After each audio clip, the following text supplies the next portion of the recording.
A revival of worship and praise and prayer has begun in our country in Kentucky. A local pastor is joining us this morning on Spirit 1053. He and his congregation have been praying that God would bring revival right here to the Northwest. Pastor Brandon Beals from Venture Church in Mill Creek just got back from Asbury University, where the revival is happening even now. Brandon, so good to have you back on the show. How are you doing, Erica? Well, I'm awesome and super excited to hear about your experience. How are you doing? A little bit tired, but doing good. I love that you went to Asbury University. What was your experience like? Well, can I give you a little bit of my backstory? Because it Please go shares for it. why I went. So I got saved when I was 16, and besides the Bible, I became a student of revival. And in the next 10 years, I was a youth pastor, and the revival that resonated the most with me was one that happened in February of 1970. And it was where, at a college chapel, after an ordinary chapel, a student went up and confessed of their sins and kind of recommitted their life to Jesus. And then one after another, students started coming. And then that service went on for 24 hours. Wow. And then it went on for 10 consecutive days. It became known as the Asbury Revival, and it impacted universities around America in the 70s and young ministers, all of these things. Fast forward, it was about 8 years ago, I was meeting with a missionary, and he had just gotten his doctorate. And I was, Michael, where'd you get your doctorate? He said, I got it from Asbury. And I told him that I had been fascinated by Asbury due to the revival. And he said, would you ever be interested in going? And he wrote me a letter of recommendation. Wow. So I ended up, this guy from Seattle, pastors a church in Seattle, I ended up going to get my doctorate in Wilmore, Kentucky at Asbury because of his recommendation and my fascination with this revival. Huh. Fast forward 5 years later, I've been in Wilmore 1 month out of every single summer. My second to last class, the professor was Steve Siemens, and he introduced himself by saying, my life was radically changed in 1970 at a revival at this seminary. Oh, my word. And so immediately my spirit leaps. I run up to him afterwards. I tell him why this guy from Seattle got his doctorate in Wilmore, Kentucky. And anyways, we posed for a selfie, and that was that. So I graduated in May. And as I walked graduation, I looked at my wife and said, I will never be back to Wilmore, Kentucky again. It is in the middle of nowhere. This place has one gas station, a Subway restaurant, and nothing else. Oh, my word. Wednesday of last week, Dr. Siemens messaged me and said, Brandon, I want to tell you what happened in 1970 is beginning to happen again. Oh, I have chills. Oh, so immediately I start thinking, okay, if this is going by this time next week, I have to go. I had to go for myself to experience it. And it was Friday. I'm at the president's banquet for Northwest University with a bunch of different ministers in our region. And most of them have heard me tell my story on Asbury. They've asked, why did you go to Asbury? And I've told the same story I just shared with you and your listeners. And they grabbed me at the banquet and were like, we all need to go to Asbury. We need to go. And so we all kind of took each other's numbers and thought, all right, if this thing's still going on Monday, let's go get a plane ticket and let's go fly out there. Wow. So that's actually what led us to going. So now do you want to hear about what happened? Yes, I'm dying to hear, first, why do you think God chose Wilmore, Kentucky back in the 70s and now? What is it? Well, this is my assumption in my finite knowledge of things. It was a couple of years ago, looking at the state of our nation, looking at my church. We'd navigated through COVID and all of the challenges that had been happening with the infighting around our nation. And we started praying here at Venture that God would do something that was undeniable. Yes. That God would do something that was unexplainable, where it had to be God. And we started seeking revival and praying for it like crazy. Wow. And why would you do something like this at Asbury that doesn't have a preacher that everyone knows about with 1 million followers on social media or a band who has CDs?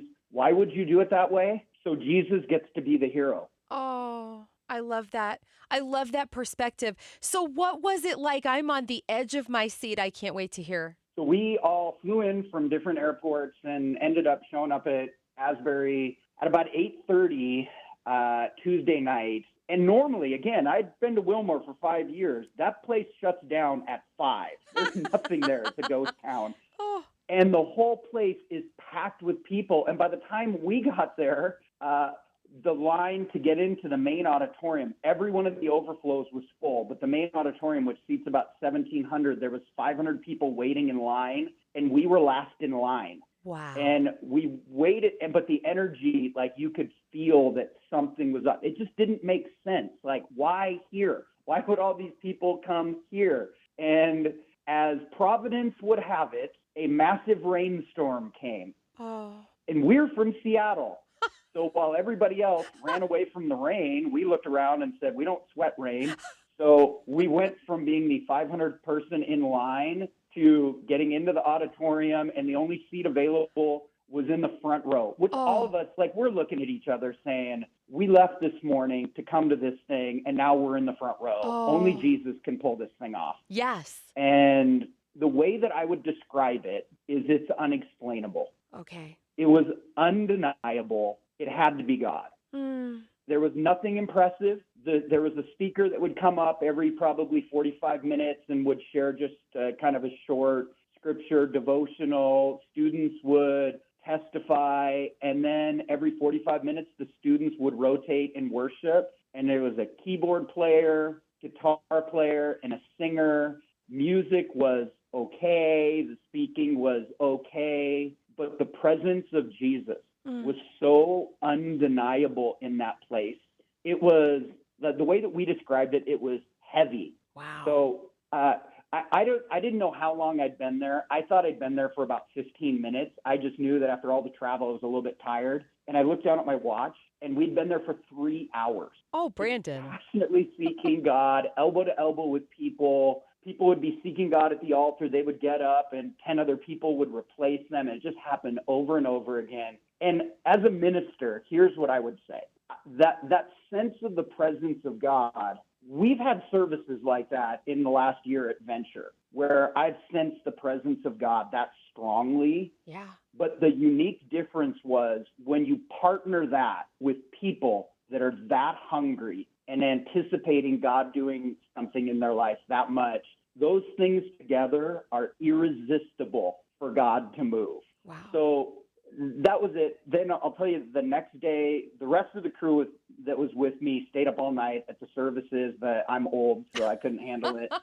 I got up before them and went by myself. And by the time I got there, there was probably 1,000 people in line, and they weren't letting anyone over the age of 25 into the auditorium. Oh, my word. Because it was a normal school day, and they wanted the students that were a part of the school to be able to be a part of it. So we waited in line, and I started talking to the people in line. And the line got huge, easily a couple thousand people waiting in line to get in. And I met a guy who pastors a church of 10,000 in Kenya. His church, since 2020, had planted 268 churches around the world. He's written 8 books, and I'm like, why are you here?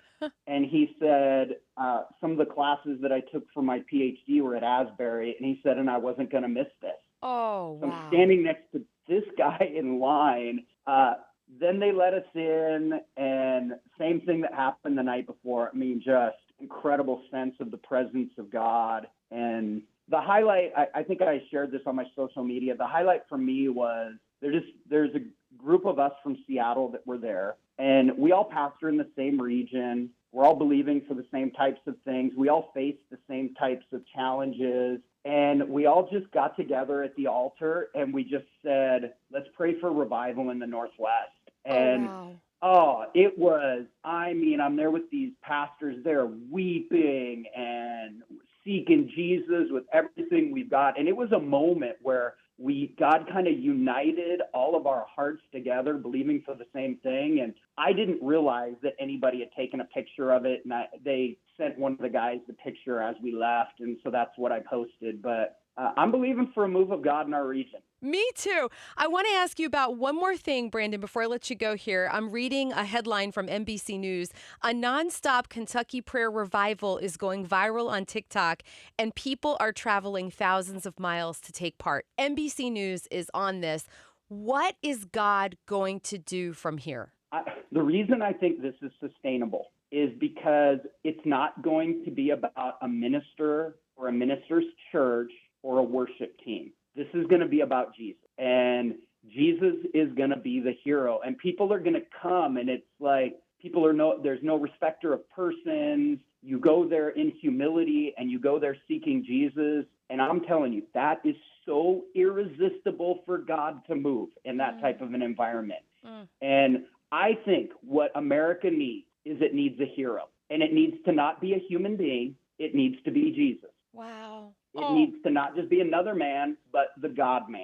And if it's not about a preacher, it's not about a church, if it's not about a worship team, but it actually becomes about the Jesus, this thing, I'm super excited about what I think God's going to do. Oh, me too. And Lord, bring revival here. I stand with Brandon and I agree in prayer.